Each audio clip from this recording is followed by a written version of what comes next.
The rain began before dawn. Not the clean, dramatic downpour that soldiers sometimes welcomed as a sign from the gods, but something meaner and more patient. A grey, relentless drizzle that crept beneath collar rings, pooled inside sandals, and turned the earth of northern Germania into a slow, sucking trap. The trees pressed close on every side, ancient oaks and elms so thick their canopies swallowed the September sky entirely, leaving the world below in a permanent, suffocating twilight.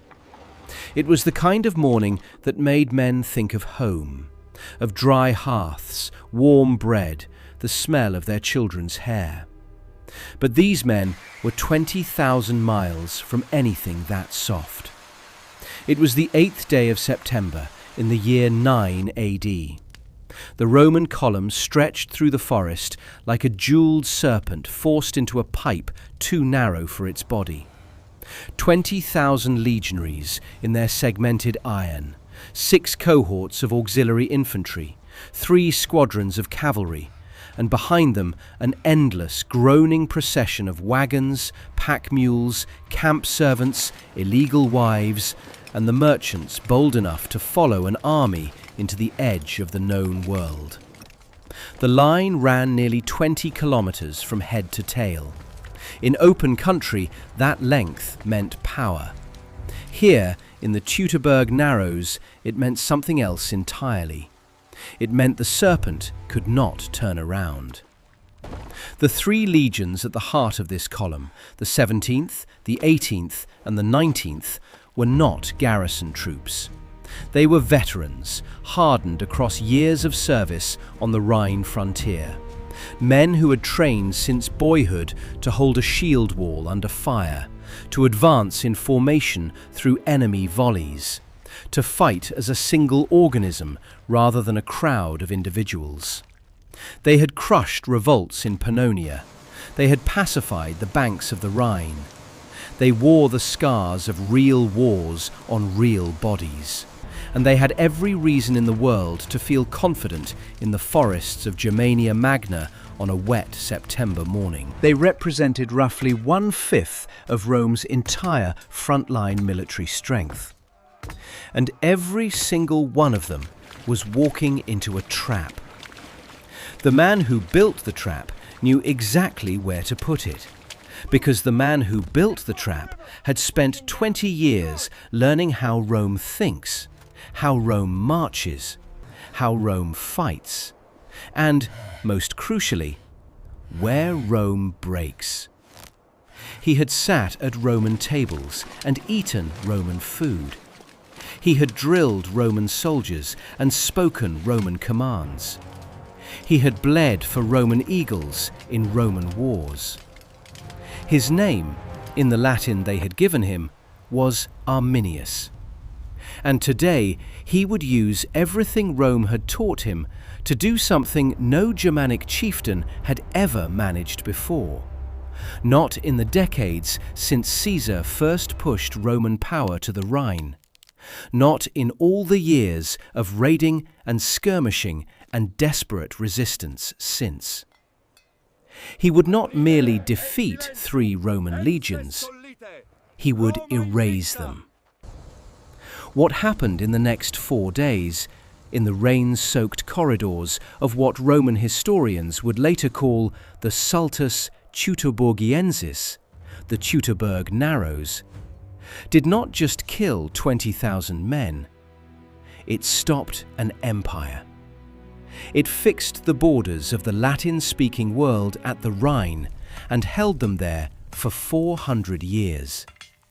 It ensured that the peoples east of that river would never be Romanized, never speak Latin as their mother tongue, never be absorbed into the empire's great cultural machine. Historians argue, carefully and with footnotes, about which battles truly changed the course of history. This one does not require a footnote. The world you live in, its languages, its borders, its cultural fault lines, was shaped in 4 days of slaughter in a German forest 2,000 years ago. This is how it happened.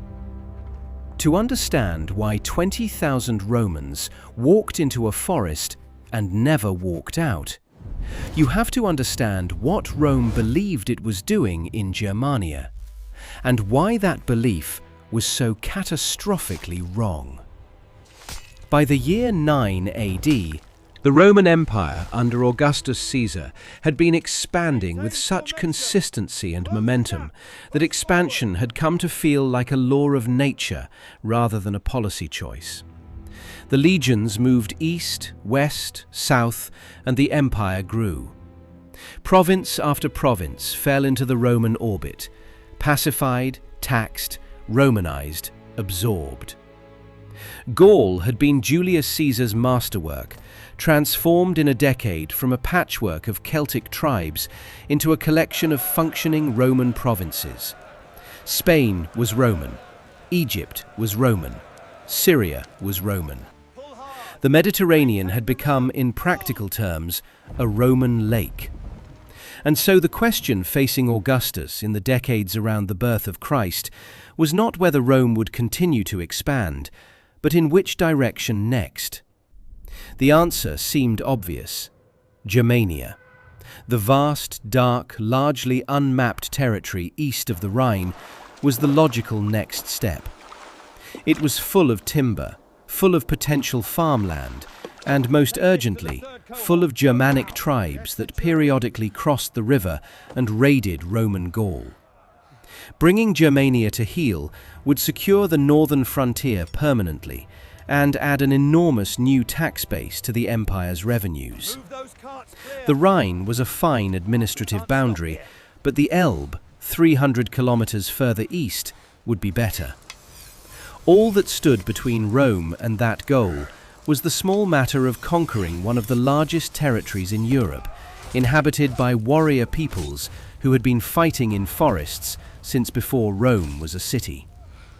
Rome had been trying, in fits and starts, since the disaster of 17 BCE, when the governor of Gallia Belgica, Marcus Lollius, suffered a humiliating defeat at the hands of the Sicambri tribe. Lollius lost something worse than men in that engagement. He lost the eagle standard of the 5th Legion Alaudi, the sacred bronze eagle that every Roman legion carried as the embodiment of its honor and its gods. Losing an eagle was not merely a military defeat, it was a theological catastrophe, a signal that Rome's divine protection had been momentarily withdrawn. A wound to the empire's self-image that could not simply be dressed and forgotten. Augustus took it personally. The response was swift and sustained. Drusus, Augustus's stepson and one of the genuinely gifted commanders of the era, led 4 years of brutal campaigns into Germania between 12 and 9 BCE, pushing Roman arms all the way to the Elbe River. The tribes bent before him, they did not break. Drusus died on his way home from the Elbe, fell from his horse, some said, though fever may have been the real killer. And his brother Tiberius took over the project. Tiberius was a different kind of general, less flashy, more methodical, and considerably more interested in negotiation than his brother had been. Where Drusus had conquered with iron, Tiberius consolidated with patience. By 4 AD, the Cherusci tribe, the largest and most powerful group in the region that would become the flashpoint, had accepted federated status within the empire. They were technically allies, obligated to supply auxiliary troops to Rome's armies, permitted to govern themselves internally, but firmly within the Roman orbit. It looked like progress. It was not progress. It was a pressure cooker with a sealed lid. Into this carefully constructed illusion of stability, Augustus sent Publius Quinctilius Varus. Varus arrived in Germania the way a tax collector arrives in a village that has never been taxed before, with complete confidence that the paperwork was in order and absolutely no instinct for what the residents thought about it. He was not a stupid man. In Syria, his previous posting, he had performed his administrative duties competently, imposing Roman law and Roman taxation on a population that had been under foreign rule long enough to have developed a certain exhausted flexibility about such things. Syrians had been conquered by Assyrians, Persians, Macedonians, Seleucids, and Ptolemies before Rome arrived. They knew how to navigate an imperial bureaucracy. They had centuries of practice bending without breaking. Germania was not Syria. The Cherusci, the Marsi, the Bructeri, the Chatti, these were peoples for whom personal honor, warrior reputation, and tribal independence were not cultural preferences but existential necessities. They did not have a word for tax in the sense Varus used it. They had words for tribute paid to a conqueror after a defeat in battle, which carried specific connotations of temporary humiliation to be avenged at the first available opportunity. When Varus began summoning Germanic nobles to appear before his Roman court to settle land disputes, demanding grain levies as if the forest clans were tenant farmers in Gaul, and insisting that Roman law superseded the ancient customary judgments of tribal elders, he was not administering a province. He was lighting a fire beneath people who had been containing their fury with enormous effort for years. He just could not see the smoke. The man who could see it, and who had been fanning it carefully for months, was the person sitting across the table from Varus at dinner. Arminius, son of Segima, chieftain of the Cherusci, perhaps 26 years old in the year 9 AD. Rome had taken him as a child hostage, the practice called obsides, through which the empire extracted the sons of defeated noble families and raised them in Roman households, theoretically ensuring the loyalty of their home tribes through the implicit threat to their children's welfare, but practically producing a generation of Germanic nobles who were Roman in everything except blood. Arminius had been perhaps 10 years old when Roman soldiers came to his father's longhouse and led him away. He had grown up in Rome. He had learned Latin so completely that he dreamed in it. He had trained in Roman formations, mastered Roman tactics, fought in Roman wars. In Pannonia, suppressed the very kind of tribal uprising he was now secretly organizing, and earned the rank of equites, the Roman equestrian order, second tier of Roman social hierarchy. He had, by every measurable standard, become Roman. But memory is not erasable, and Arminius remembered being 10 years old, being led away from his father's village, watching the familiar tree line recede behind him. He remembered the smell of that forest, pine resin and wet soil and wood smoke from cooking fires, and he carried it with him through 20 years of marble halls and Latin lessons and Roman drilling grounds. He also remembered something his father had shown him, or that the tribal memory had preserved from the generation before his, that in 11 BCE, a Cherusci ambush had caught the Roman general Drusus in exactly the kind of narrow, forested corridor where Roman formations were useless, and that Drusus had escaped only by the thinnest of margins. Rome could be beaten, but only in conditions where its greatest strength, the disciplined, interlocking, professionally drilled battle line, could not be brought to bear. He had spent 2 decades learning exactly what those conditions were. By the summer of 9 AD, while Varus held court and collected taxes and congratulated himself on the smooth Romanization of his province, Arminius had done something that generations of Germanic warriors had failed to do. He had assembled a multi-tribal coalition, willing to set aside their ancient rivalries and fight together. The Cherusci, the Marsi, the Chatti, the Bructeri, the Chauci, the Sicambri. 6 tribes, historically suspicious of each other, unified by a single common fury at the Roman yoke, and a single common leader with a plan specific enough to be believable and audacious enough to be inspiring. There was one obstacle: Segestes. Arminius had married Thusnelda, the daughter of Segestes, a senior Cherusci nobleman who occupied a position at the opposite end of the tribal political spectrum from his son-in-law. Segestes was pro-Roman, not merely accommodating or pragmatic, but genuinely convinced that alliance with Rome represented the best future available to the Cherusci. He had objected to Arminius's abduction of his daughter and forced marriage in terms that went beyond paternal outrage. He saw Arminius as a dangerous radical whose ambitions would bring catastrophe down on the tribe. And so Segestes did what a Roman ally was supposed to do. He warned Varus. More than once. With increasing urgency.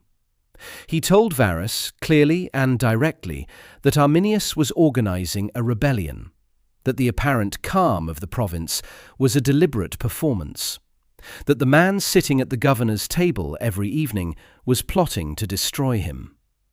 Varus dismissed the warnings. He had a personal relationship with Arminius. He trusted the young officer's charm, his Latin fluency, his comfortable familiarity with Roman customs. He interpreted Segestes' accusations as the petty family grievances of a bitter father-in-law trying to undermine his daughter's husband. He made a judgment call, and it was the last consequential judgment call he would ever make. By August of 9 AD, the trap was fully set. The chieftains were in position. The warriors had gathered in the forest. And at the narrow pass near Kalkrisa Hill, 20 kilometres of earthen rampart had been built through the summer nights, packed from local sand and peat, positioned on the high ground above the corridor where the Roman column would have to pass. Arminius knew the route. He had suggested it to Varus himself. All that remained was the bait. The bait arrived in the form of a messenger with news of a minor tribal uprising to the northwest, the kind of small, routine disturbance that a provincial governor was expected to suppress personally rather than delegate. Arminius, helpful as always, suggested that Varus take a slightly different route back to winter quarters on the Rhine. The detour would allow the legions to pacify the rebellion on the way. It would save time. It would demonstrate Roman resolve to the local tribes. Varus thought it made excellent sense. He gave the order to march. Arminius rode alongside the column for the first part of the journey, cheerful and reassuring, pointing out landmarks, chatting with the officers he had trained beside. Then, at a certain point on the road, he excused himself. He needed to ride ahead, he explained, to coordinate with the allied Germanic cavalry that would assist the march. He would meet Varus at the next camp. It was a perfectly reasonable explanation. The reinforcements he went to collect were not riding to assist the Romans. The corridor that Arminius had selected for his killing ground was not obvious to the untrained eye, which was precisely the point. From the air, had anyone in the ancient world possessed that perspective, the terrain near Kalkrisa Hill in what is today Lower Saxony, Germany, would have looked like a natural funnel. To the north, the Vihen Hills rose steeply from the valley floor, their slopes densely forested with ancient oak and ash, dark and impenetrable. To the south, the land dissolved into the Great Bog, an enormous stretch of marshland and standing water that swallowed anything heavier than a fox without hesitation. Between these two obstacles, the usable ground narrowed to a strip roughly 220 metres wide at its tightest point. 220 metres.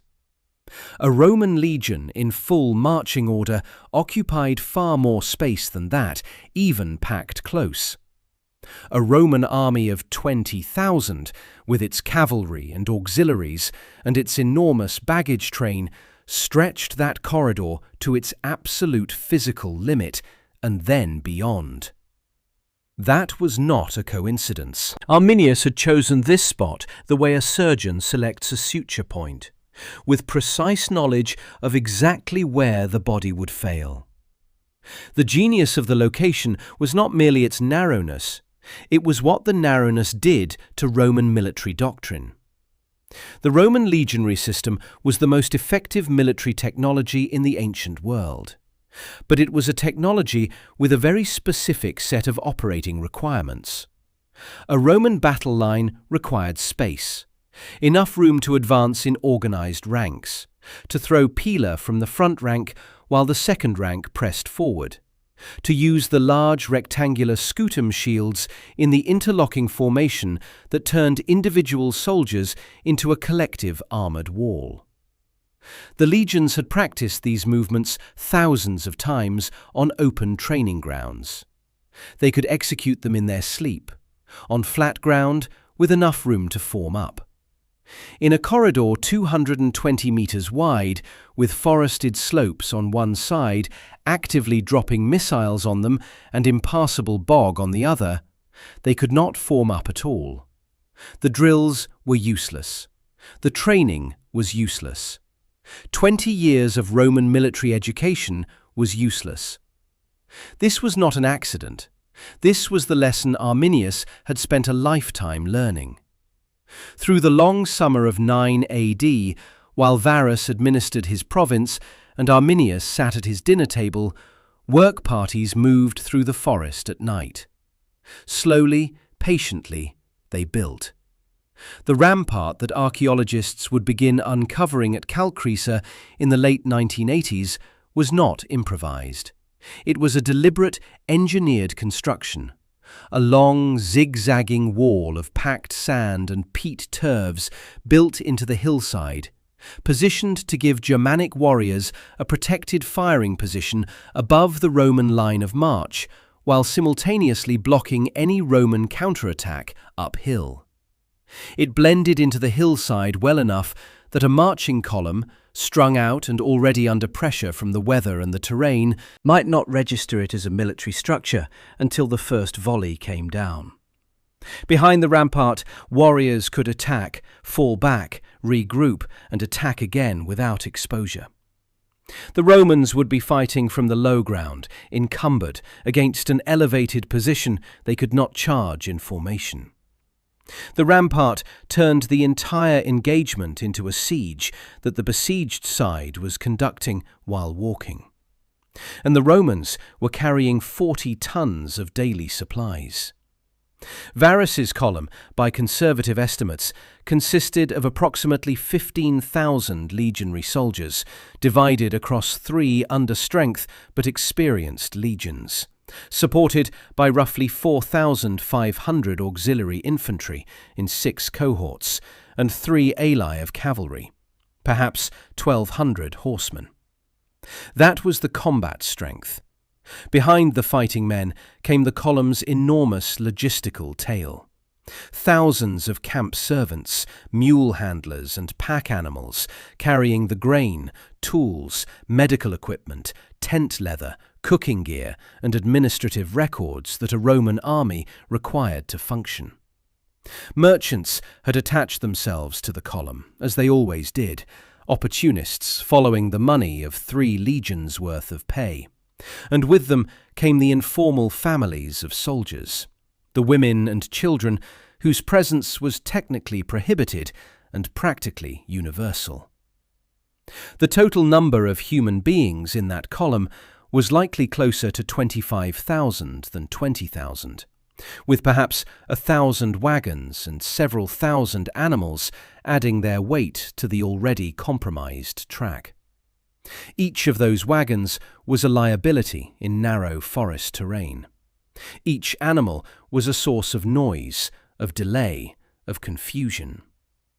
The column that had been a coherent military instrument on the open roads of the Rhine Valley became, in the Teutoburg Narrows, something closer to a very long, very slow, very loud traffic jam.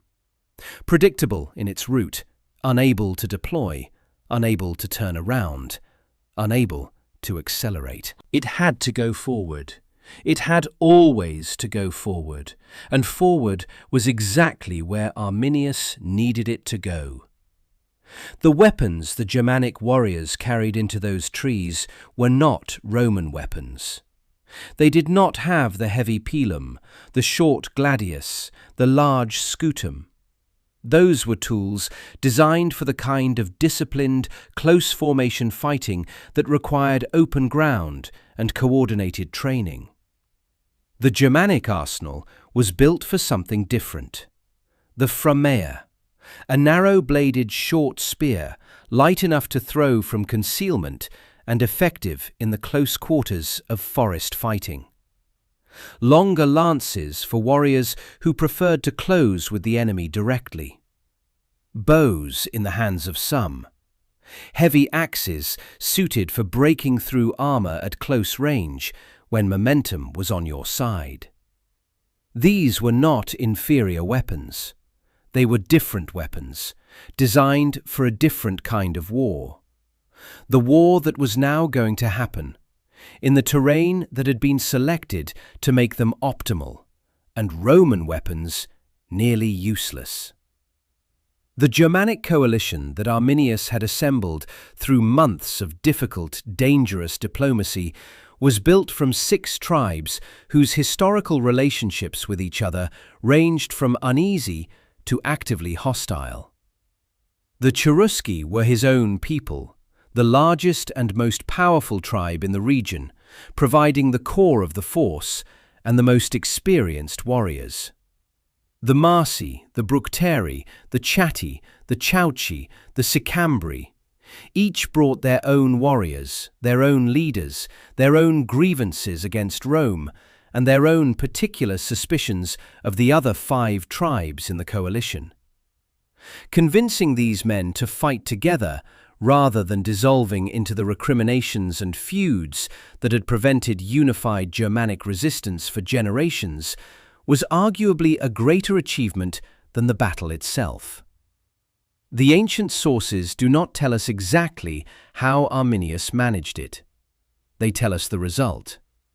The result was that by September of 9 AD, somewhere between 15,000 and 30,000 Germanic warriors were hidden in the trees along the corridor between Kalkriese Hill and the Great Bog, waiting in silence for a signal that had not yet been given.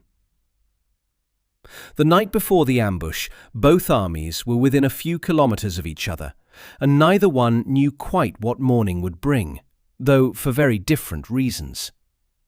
In the Roman camp, the fires burned in their prescribed rows, each contubernium of 8 men gathered around their own small blaze, drying their sandals and complaining about the rain in the resigned, comprehensive way that soldiers have complained about rain since the first army slept in the first field.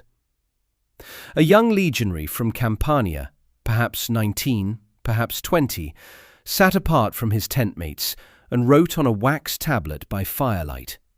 A letter home, or something that wanted to be a letter home, but kept becoming a list of things he missed.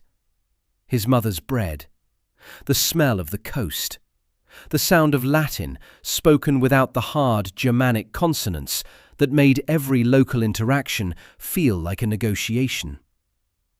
He had been in Germania for 2 years and had not yet decided what he thought of it.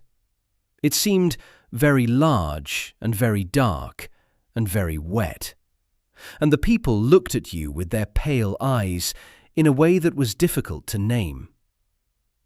Near him, an optio, a junior officer, 8 years in service, scarred horizontally across his left forearm from a Pannonian knife, was sharpening a gladius that was already sharp, because the act of sharpening it was what his hands needed when his mind refused to settle. He had served under 3 governors. He had seen things go badly in Pannonia before they went well. He was not afraid, exactly. He had learned the particular discipline of not finishing the thoughts that led toward fear, of trimming them off before they completed themselves. He trusted the formations. He trusted the legions. He trusted that Roman military organization, the product of 5 centuries of refinement, did not lose against forest barbarians in the long run. The short run could be unpredictable, but the short run was always short. 2 miles away, in the darkness of the tree line, Arminius stood very still. He was not praying, he was remembering. He was remembering the smell of the Roman training grounds in the early morning, sweat and sawdust and the iron of weapons, and the sound of the drill instructor's count, and the satisfying mechanical click of shield meeting shield in a practiced wall. He was remembering 20 years of becoming someone else, and the moment, which he could not precisely date, when he had understood that becoming someone else was not the same as ceasing to be yourself. He had the entire Roman manual in his head. He knew exactly how the century commanders would react to the first volley, how the formation would try to respond, where it would fail, and how long the failure would take to become irreversible. He had built the rampart at the optimal angle. He had chosen the day. He had chosen the route. He had done everything that could be done in advance. He looked at the lights of the Roman camp through the trees, a city of fire in the dark, and then he turned away. In the morning, it would begin. Dawn on September 8th came like an afterthought, a grudging, minimal lightening of the darkness, rather than anything that could honestly be called sunrise. The rain had not stopped. It had changed character, thickening from the overnight drizzle into a purposeful, driving downpour that hammered the leather of shields and ran in rivulets down necks and spines and collected in every fold of the heavy woolen cloaks that the soldiers had wrapped around their armour. The temperature had dropped in the night. Everything was cold and wet and grey, and the column formed up with the mechanical efficiency of long practice. Centurions moving along the ranks, checking spacing, snapping orders into the fog, the trumpeters sounding the advance signal that echoed oddly in the dampened air. Varus rode near the column's head. He was not a physically imposing man. The ancient sources suggest someone more comfortable with a stylus than a sword. But he rode with the particular confidence of a Roman magistrate who has never had serious reason to doubt the authority that his position conferred. The day's march was manageable. The forest track ahead was navigable, if unpleasant. By evening, they would be through the worst of the narrows and into more open ground. By the following week, they would be at winter quarters on the Rhine, and he could begin writing his report on the successful first year of administering Germania as a proper Roman province. He had plans for the spring. The column moved. The first sound was not what anyone expected. It was not a war cry, not the crash of weapons, not the thunder of a cavalry charge. It was something smaller and more sinister. A faint hiss from the tree line to the left, and then another, and then a sound like sudden rain on leaves that was not rain at all, but the mass release of framea and arrow from hundreds of concealed positions simultaneously. The first volley came before anyone in the column had fully processed what it was, and then the screaming started. The Bructeri warriors who opened the battle that morning were not there to destroy the column. Not yet. They were there to slow it, to wound it, to confuse it, and to string it further out, attacking along its entire length simultaneously so that the centurions could not concentrate their counterattack, so that every section of the march felt surrounded, so that the communication between the column's head and its tail became impossible. It worked with brutal precision. Within 20 minutes of the first volley, the column had already lost its coherence. men pressing forward in some sections, while others tried to form defensive squares. Cavalry unable to deploy in the narrow space, the enormous baggage train grinding to a halt and creating a wall of immobilized wagons that split the military sections from each other. The centurions did what they had been trained to do. They were extraordinary men in their way. Hardened professionals who had seen panicking formations before and knew exactly how to rebuild order from the raw material of frightened soldiers. Voices like siege engines, they gathered men to standards, pushed shields outward, established fighting fronts on both sides of the track.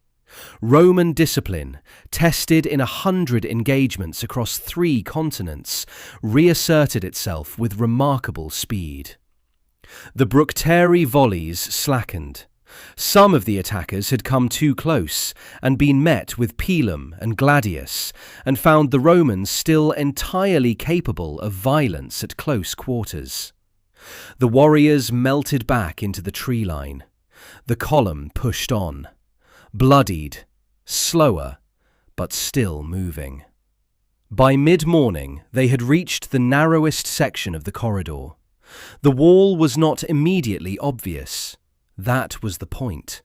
It blended into the hillside with the practiced invisibility of something built by people who had spent generations reading forest terrain the way Romans read marble inscriptions. Instinctively, without thinking about it. But when the leading elements of the column came within javelin range of the Calcresa slope, the wall announced itself in the only way that mattered. The volley that came down from the rampart was not like the opening Bructeri harassment. It was a sustained, coordinated, overwhelming cascade of weapons from an elevated position, delivered by warriors who had been waiting in enforced silence for hours and were releasing that tension through their throwing arms. Framia and arrow and stone from slings came in such volume that the air above the column's head seemed briefly solid.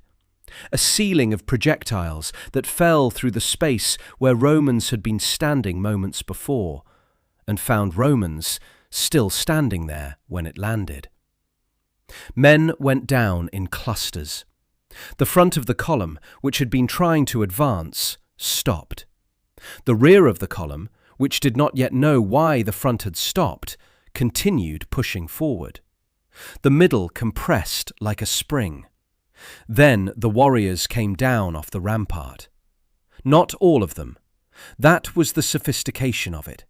Some stayed at the rampart to keep the volleys coming, maintaining the pressure that prevented the Romans from reorganizing or countercharging. Others descended the slope to engage at close quarters, hitting the flanks of sections that had already been disrupted by the initial volley, driving into the gaps that the compression had created. From the tree line on the far side of the track, more warriors emerged. The column was being attacked from both sides simultaneously, from above and from the rear, in multiple places along its length at the same moment. The column split. It split roughly at its middle, as the compression finally overcame the section's cohesion, and the two halves suddenly found themselves as separate entities rather than parts of a whole. Each half had centurions who immediately began the work of reorganization, pulling men into squares, establishing sword fronts, trying to link up with whatever friendly units were adjacent. Some of these efforts succeeded, briefly. Roman squares formed and held against Germanic rushes that broke like waves against the shields. The gladius did its work at short range. Individual centurions performed acts of extraordinary professionalism under conditions designed to make professionalism impossible. But the rampart did not stop. Every time a Roman unit tried to push uphill toward the wall, to silence the elevated position that was pouring death into their ranks, The defenders simply stepped back, fired from behind the structure's protection, waited for the Roman push to exhaust itself against the slope and the mud, and then came forward again when the attackers fell back. The rampart was the central fact of the engagement, the hinge around which everything else rotated, the element that made tactical counterattack not merely difficult, but structurally impossible.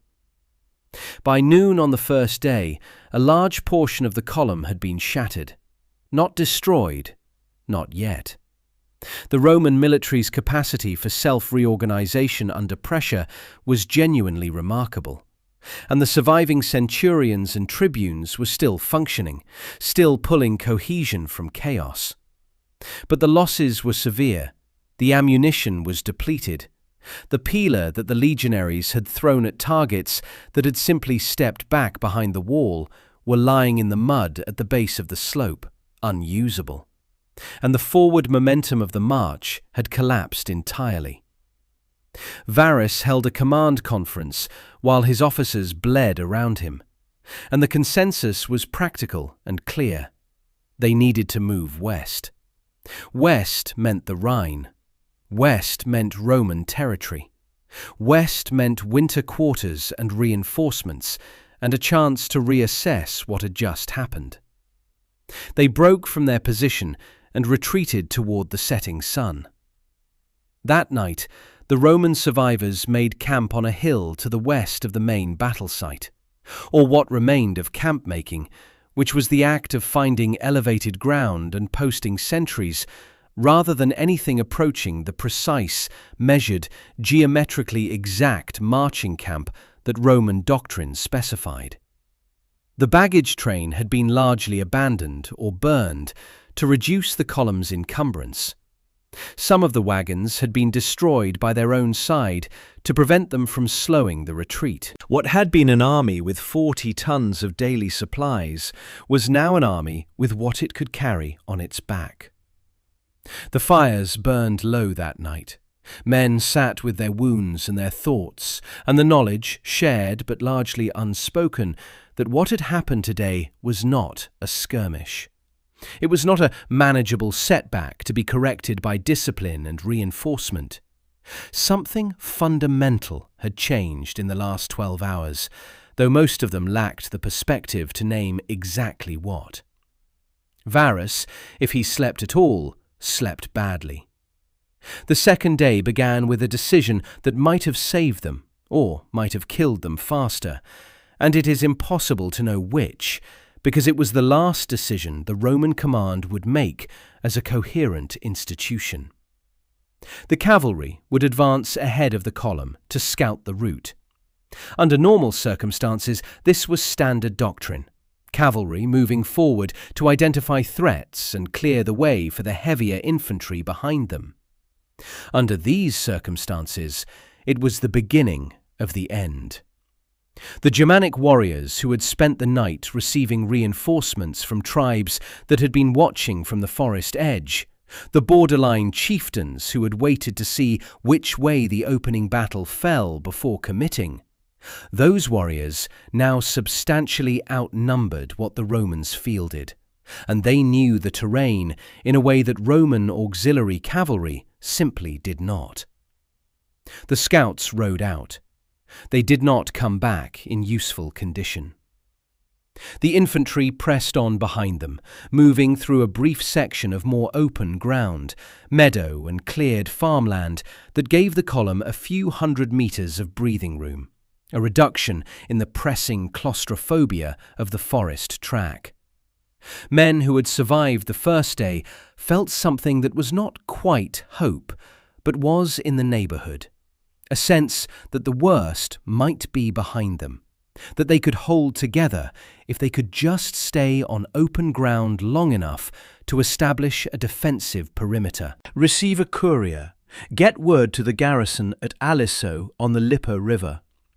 Then the track entered the trees again. The second forest ambush was tactically different from the first. More improvised, less reliant on the prepared rampart, more dependent on the Germanic warrior's ability to materialize from cover, engage at lethal range, and vanish before Roman counterattacks could be organized. But it had one element that the first ambush had lacked: the collapsing cavalry.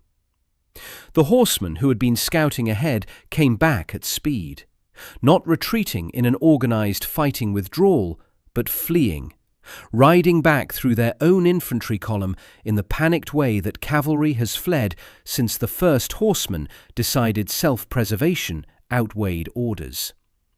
They rode into the infantry. Formations that had been holding together dissolved in the collision. Men went down under hooves. Centurions who had been maintaining unit integrity for hours lost it in seconds to friendly confusion. The Germanic warriors pressed through the gaps. By the time the worst of the second day's fighting ended, which it did not so much end as exhaust itself into a provisional, temporary halt as both sides ran short of the energy required to maintain maximum violence, the Roman force had suffered losses that would, in any previous engagement in Roman history, have constituted a catastrophic defeat sufficient to end a campaign. Officers were dead. Units had ceased to exist as organized formations.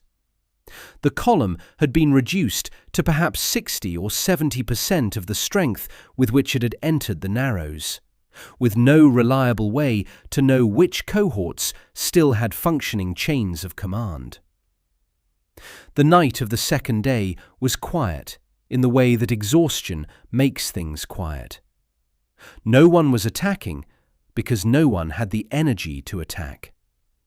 The Romans lay on the wet ground and did not build fires because fires meant smoke, and smoke meant position, and position meant dying. The Germanic warriors drew back to the tree line and rested and received more men and ate. Arminius moved through his coalition, tribe by tribe, adjusting positions, redistributing the weapons that had been collected from the dead, preparing for what tomorrow needed to be. He knew the Roman force was still intact enough to be dangerous. He also knew that tomorrow's weather report, delivered by the sky itself, which had been cycling between heavy rain and driving wind for 2 days, was going to be considerably worse. The third day dawned in a storm. Not a metaphorical storm of battle, not the familiar literary construction that ancient historians like to deploy as dramatic punctuation. An actual storm, violent and sustained, with wind strong enough to rip the sodden cloaks from soldiers' shoulders, and rain falling with the force and density of something personal and punishing. The ancient sources are specific about this. Cassius Dio writes that the soldiers could not march forward and could not stand securely, and that the storm stripped them of the ability to use their weapons effectively. Bows went slack, slings lost their arc, and even the Roman pilum, heavy and dense and normally wind indifferent, became unreliable in gusts that shifted direction without warning. The Romans could not use their advantages. The Germanic warriors, who had fewer advantages to begin with and were operating in terrain they had played in since childhood, were less affected. They attacked through the storm. The third day's fighting was not like the first 2 days, not organized phases of pressure and response, not rampart volleys and countercharges and retreats to defensive positions. It was something closer to a slow dissolution, a process of attrition so complete and so unceasing that the distinction between fighting and dying became unclear. Centurions who had been holding their men together through 2 days of impossible conditions reached the limits of what individual will could accomplish against collective exhaustion. Formations collapsed, not because they broke under Germanic assault, but because the men inside them simply ran out of the physical and psychological resources to maintain them. Men fled into the trees. They ran because running into the trees was what their bodies told them to do when the calculation of survival became incoherent, when the formation that was supposed to protect them was offering less protection than the instinct to move away from where the weapons were coming from. But the trees were not refuge. The trees were where the Germanic warriors lived and operated and waited, and men who ran into them were no longer Roman legionaries with the protection of the formation around them. They were individuals. Individual Romans in Germanic Forest did not survive. By midday of the third day, the Roman force had ceased to be an army in any meaningful sense of the term. There were still Romans alive and fighting, centurions who refused the fundamental recognition of what was happening, who kept their men in units through sheer force of personality, who organized local counterattacks that sometimes succeeded in pushing Germanic warriors back from a particular stretch of ground before being overwhelmed by others from a different direction. These men were not fighting for victory anymore. They were fighting because fighting was what they knew, and because stopping felt worse than continuing. The ancient mind would have recognized something in that, a particular Roman virtue, stubbornness as theology, and honored it. It changed nothing. Nothing could change anything now.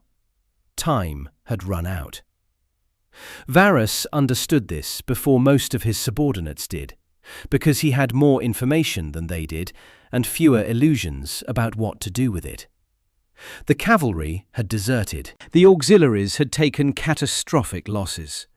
The legions, his 3 veteran legions, the finest infantry in the known world, were scattered across 20 kilometers of German forest, their formations dissolved, their communications severed, their ammunition spent, their officers dead or dying or cowering in the improvisational rallying points that discipline and habit kept throwing up, even when discipline and habit had already lost the argument with reality.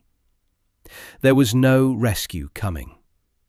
Lucius Nonius Asprenus, Varus's nephew, commanded 2 legions on the Rhine, 1 Germania inferior garrison. Those legions were not marching east. They were waiting at the river, unable to know what was happening in the forest, and even if a messenger had ridden out that morning and arrived that evening, the math of rescue through that terrain against those numbers was not math that added up to salvation. The fortress at Aliso on the Lippe might hold. Some survivors might reach it. But the 3 legions that had marched into the Teutoburg Narrows were gone. Varus made the last decision available to him. He drew his sword. He chose not to use it on the enemy. The Roman code of honor for a commander facing total defeat was not mysterious. Defeat without capture was preferable to capture without death. Because what Germanic captors did with senior Roman prisoners was something the sources describe in terms that leave very little to imagination. Torture, ritual sacrifice in sacred groves, heads displayed on poles. Officers were specifically sought out for the most elaborate treatment, the ancient equivalent of a press conference announcing the price of Roman arrogance. Varus knew this. He had seen the aftermath of previous Germanic victories. He fell on his sword in the way that Roman officers fell on their swords, with decision rather than hesitation, choosing the manner of his exit from the situation that he had led 20,000 men into. His senior officers followed. Some, not all, but some, chose differently. Tribunes who surrendered, expecting the protections of Roman military law, found no such protections existed here. They were taken to the sacred groves and offered to the Germanic gods, whose forest this had always been, in rites that the Roman survivors who escaped described in the kind of language that suggests they had seen things they could not organize into coherent narrative, and so reported in fragments. The altar fires in the groves, the sounds that came from behind the trees, the heads that appeared on the trunks of oaks the next morning, some of them still wearing the marks of Roman officer insignia. The eagles fell last. The 3 golden eagles of the 17th, 18th and 19th legions, the sacred standards that embodied the honour and divine protection of each unit, the objects that a Roman soldier was required by both law and religion to protect with his life, were taken by Germanic warriors from the places where their standard-bearers had gone down. For Rome, this was a wound deeper than the death toll. The eagles were not symbols, they were the legions. When the eagles fell, the legions ceased to exist in the theological sense that mattered to Roman military culture. The gods had witnessed the destruction and had not intervened. The meaning of that was enormous and terrible, and would take years for Rome to fully absorb. In the forest, the screaming stopped. The rain continued. The trees stood exactly as they had stood before the column arrived, and would stand long after the last Roman body had been stripped of its valuables and left to the slow work of the Germanic autumn. The birds, which had gone silent during the fighting, began to return to the canopy. A fox appeared at the edge of the open ground, assessed what it was looking at, and began to move carefully among the bodies with the patient, methodical attention of a creature that has learned to benefit from human catastrophe. In the trees and behind the rampart, the Germanic warriors, the Cherusci and the Marsi and the Bructeri and the rest, began the work of collection and celebration, and the particular release of violence that has no more targets. There were captives to be sorted, weapons to be gathered and repurposed, the sacred rituals to be performed for the gods who had helped.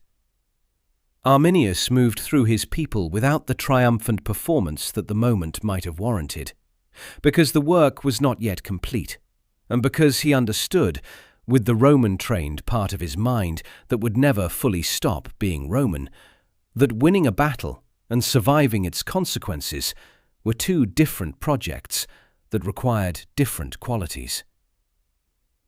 20,000 Romans, 4 days. The forest had swallowed them all. The silence that followed was different from ordinary silence. Soldiers who have survived a catastrophic defeat describe it consistently across cultures and centuries. A quality of unreality. A refusal of the nervous system to accept the evidence of the senses.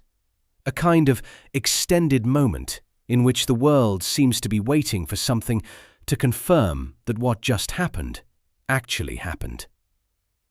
The Romans who made it out of the Teutoburg Narrows, and there were some, though not many, and the sources disagree on numbers, with the particular honesty of sources describing events too chaotic for precise accounting, carried that quality with them all the way to the Rhine. A handful of legionaries, some auxiliary cavalry who had fled early enough to survive, camp servants and merchants who had been near the column's rear when the collapse began and had run in the only direction that offered any probability of escape. They arrived at the Rhine garrisons in the condition that survivors of total defeat arrive in, physically destroyed, psychologically fractured, carrying accounts of what had happened that the garrison commanders initially found incredible. 3 full legions.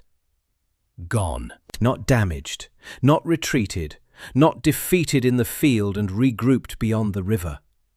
Gone. Annihilated. The 3 eagles lost. the commanders dead. The province of Germania, the province that Varus had been administering, that had been successfully taxed and organized and Romanized through a whole campaigning season, gone overnight.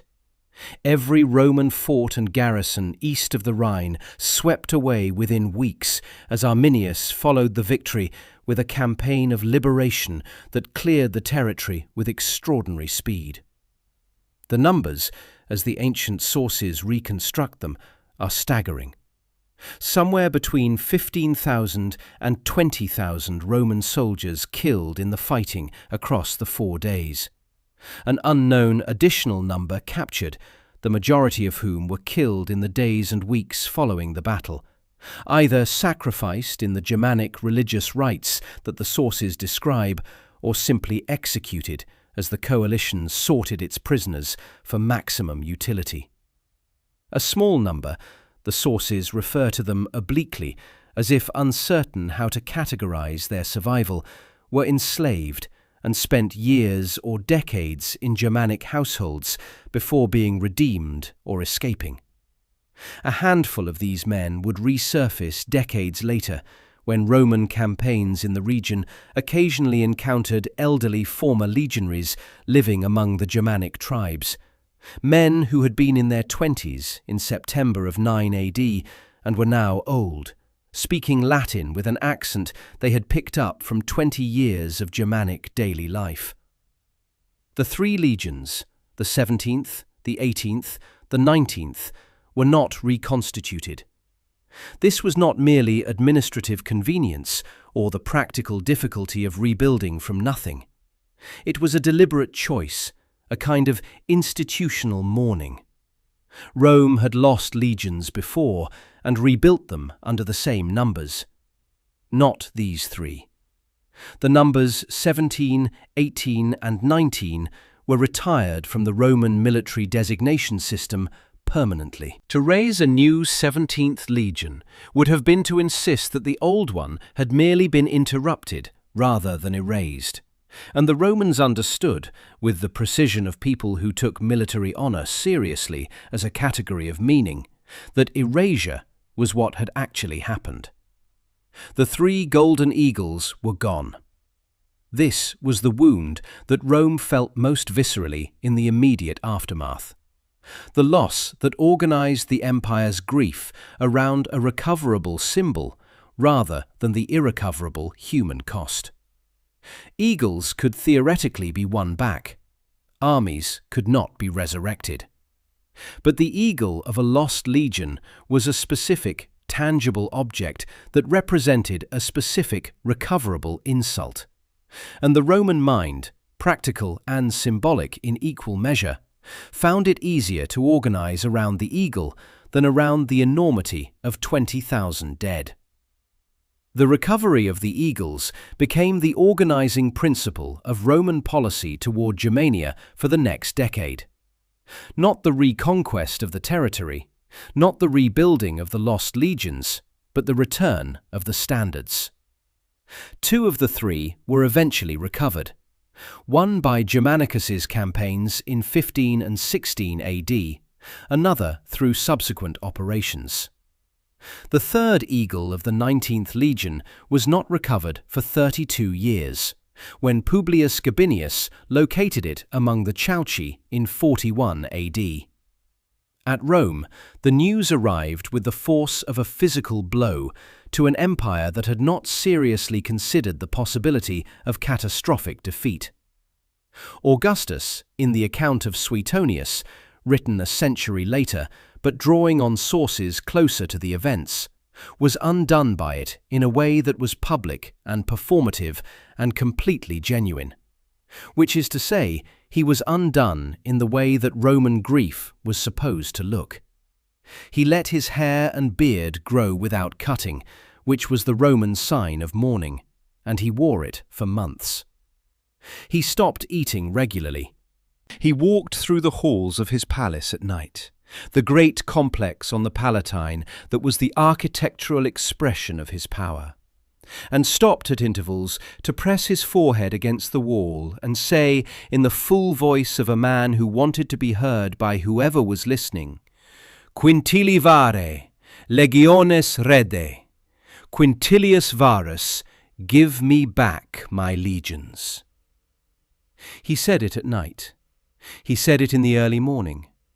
He said it in front of his household staff and his guards, and presumably his family, who would have learned by that point in his reign that the emperor's grief was not a private matter. He had built the most powerful military machine in the ancient world, and the machine had gone into a German forest and come back as 3 numbers that no one was allowed to use anymore. Tiberius, recalled from wherever he was, the sources place him variously, but certainty is not available, moved to the Rhine with emergency forces drawn from Spain, Illyricum, and Rhaetia. The Rhine garrison was raised from 2 legions to 8. Every available soldier in the Western Empire was committed to preventing the catastrophe from spreading.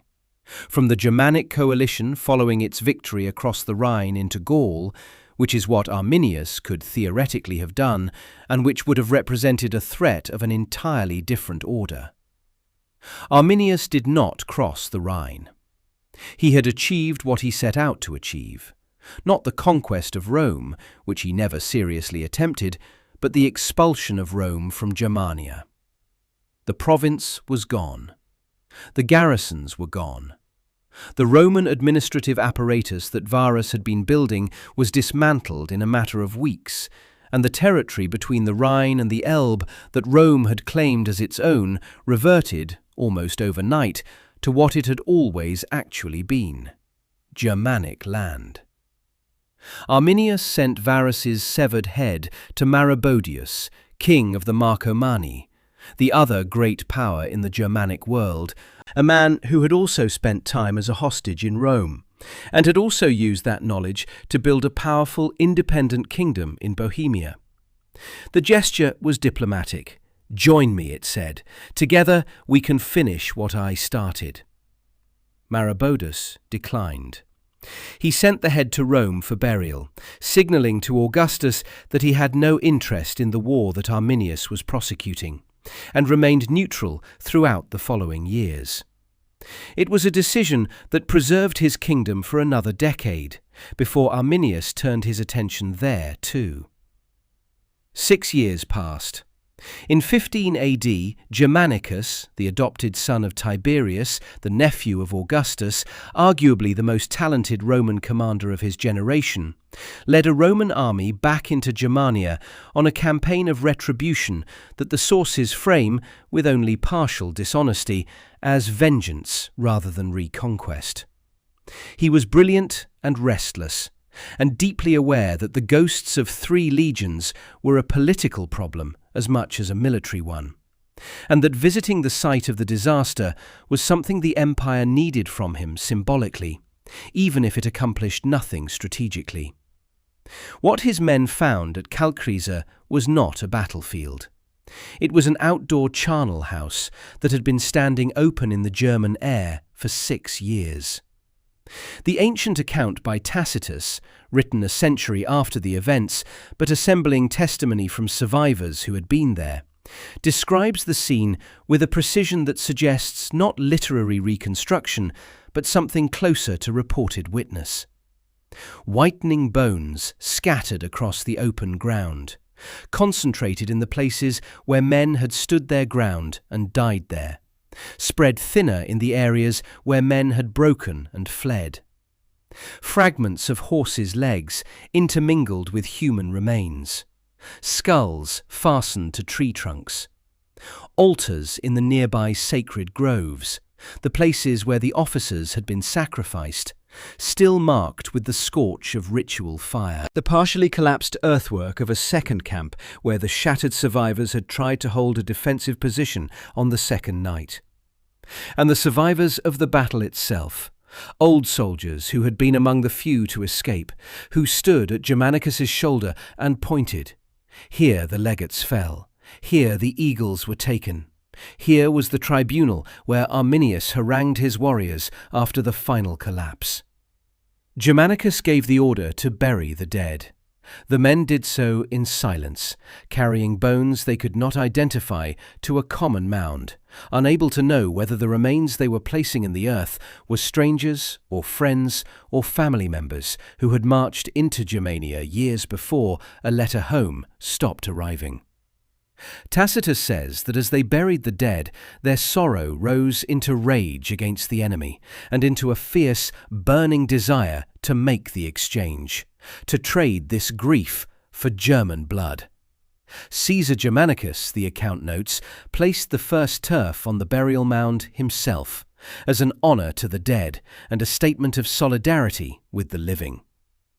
It was the most that could be done for 20,000 people whose names no one had written down. What Arminius accomplished in 4 days of September 9th AD did not end when the fighting stopped. It did not end when the eagles were eventually recovered, or when Germanicus's campaigns inflicted severe punishment on the tribes of the coalition, or when Arminius himself was assassinated in 21 AD by members of his own tribe who feared the power he was accumulating. It did not end in any meaningful sense for 2,000 years, and an argument can be made that it has not ended yet. The immediate strategic consequence was simple and total. Rome abandoned Germania east of the Rhine, not temporarily, not pending a future campaign when resources permitted, permanently, in the way that empires abandon territories when the calculation of cost against benefit has been decisively settled by catastrophe. Augustus, in the final years of his reign, added one instruction to the advice he gave his heir. Do not attempt to extend the empire beyond the Rhine and the Danube. The rivers were enough. The rivers were the boundary. What lay beyond the rivers was not Roman, and would not be made Roman at any price that Rome was willing to pay again.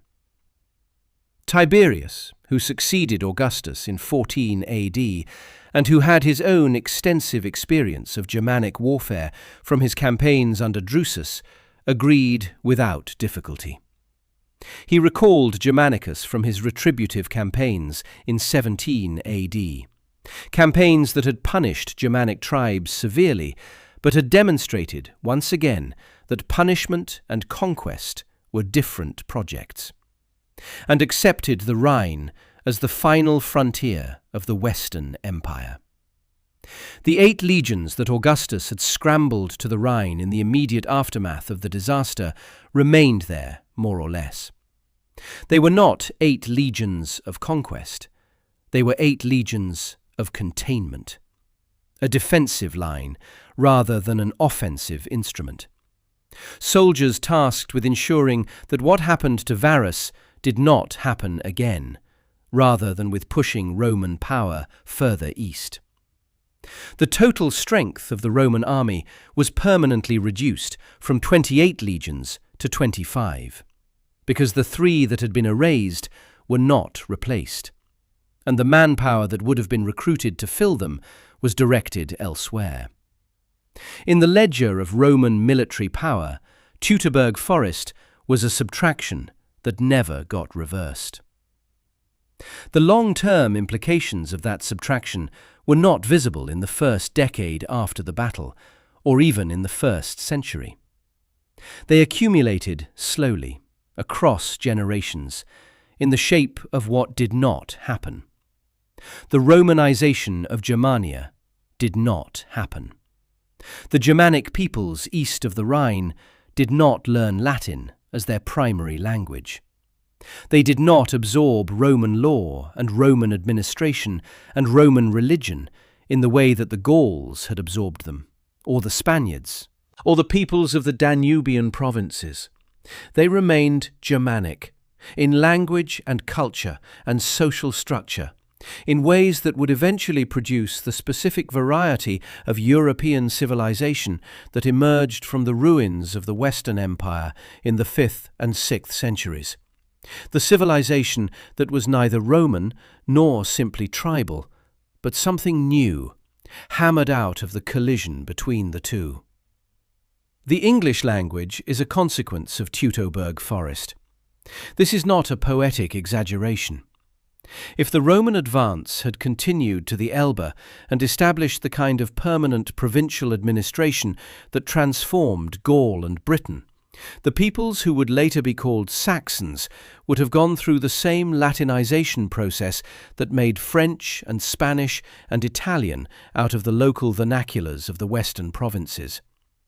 The Germanic tongues that produced Old English and Middle High German and the Scandinavian languages would have been absorbed into the Latin substrate the way Celtic was absorbed in Gaul, persisting in folk memory and occasional place names, but losing the linguistic competition to the prestige language of the Imperial administration.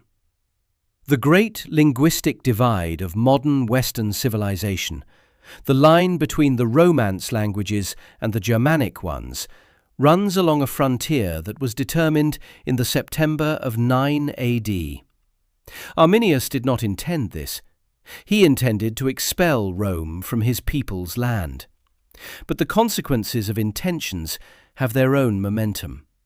And the momentum of those 4 days in the Teutoburg Narrows has been running for 2,000 years.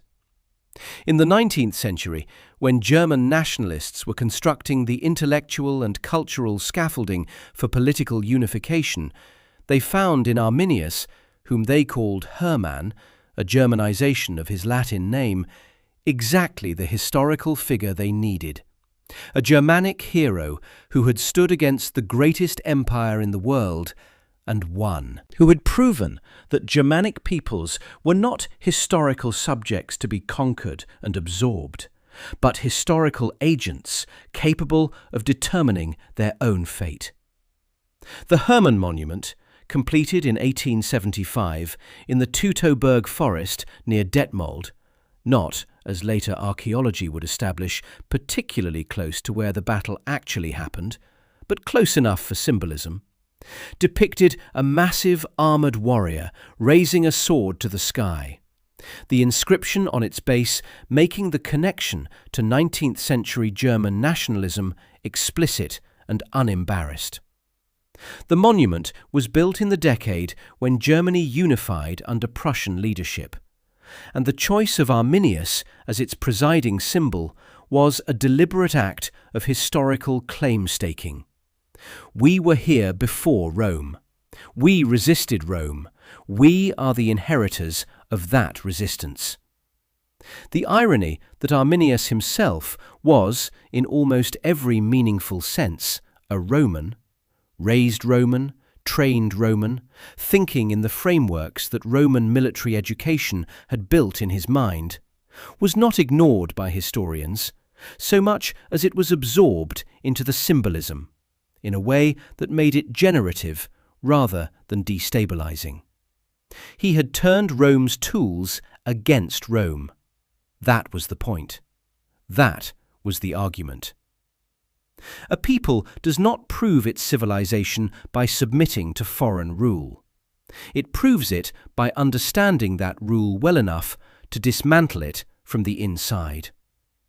Adolf Hitler would later claim Arminius for a different and far darker nationalist project, stripping the irony away entirely and presenting the battle as a racial rather than political contest. This appropriation, like all appropriations of historical events for contemporary propaganda, required ignoring most of what the actual historical record preserves about the event's complexity. The pro-Roman Segestes, who betrayed his son-in-law to protect his alliance with the empire. The brother, Flavus, who remained in Roman service his entire life and fought against Arminius in Germanicus's campaigns. The coalition of tribal leaders who joined Arminius not out of shared ethnicity, but out of shared grievance against a specific governor's specific policies. The battle was not a racial confrontation, it was a political one.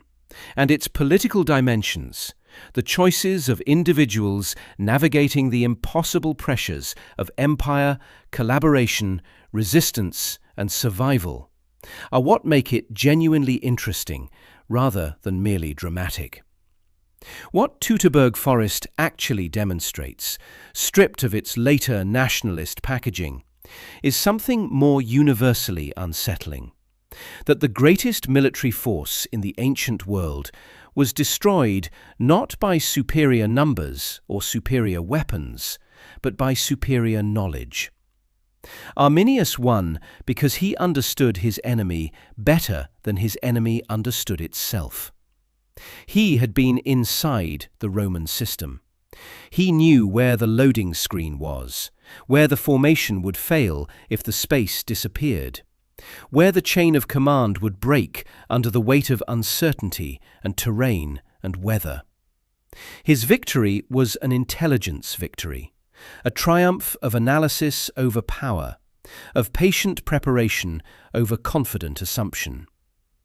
Varus's assumption was the assumption of empire, that the machinery of Roman conquest, which had worked in Gaul and Syria and Pannonia, would work here too, that the same administrative techniques, applied with sufficient firmness, would produce the same results, that the people he was governing were not fundamentally different from other people the empire had governed, that their apparent compliance was genuine compliance rather than performance, that the man sitting across from him at dinner, who spoke Latin and understood Roman jokes and had served under Roman eagles, was, in the ways that mattered, Roman. He was wrong about all of it. And so, in the end, the Teutoburg Forest is a story about the limits of what power assumes about the people it is exercising power over. A story about the gap between what an empire sees and what is actually happening on the other side of the dinner table. It is a story about the 20 years Arminius spent becoming Roman enough to understand what Rome could not defend against, and about the moment when that understanding became action in a forested corridor in northern Germany on a wet September morning in 9 AD.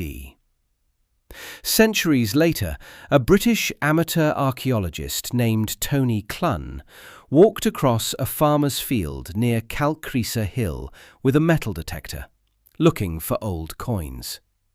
What he found: Roman coins from the reign of Augustus, leaden sling bolts, fragments of weapons, sparked the systematic excavations that continue to this day. Archaeologists have recovered roughly 6,000 Roman military objects from the soil around Calcresa. Sandal studs and belt fittings and weapon fragments and pieces of armour.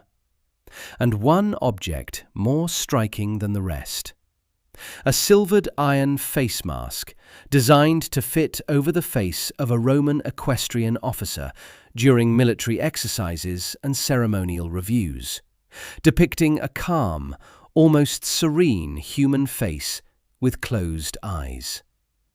It was found beneath a section of the collapsed Germanic rampart, hidden by the fall of earth that preserved it from the Germanic warriors who stripped everything else of value from the battlefield. The soldier who wore it has no name in the record. He was someone's son, someone's husband, perhaps, a professional soldier of the empire who had trained for years to wear the eagle's standard into battle and died in a forest that his commanders had insisted was already safe.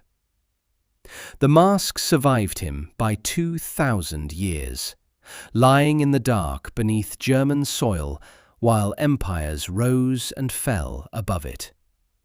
The rain still falls at Calcresa. The oaks are still old and still close together, and the narrow corridor between the hills and the bog is still narrow, and the wind that comes through it in September still carries something that makes people stop and listen. something that is not quite a sound, but is not quite silence either. 20,000 men walked into this place. Rome did not get them back.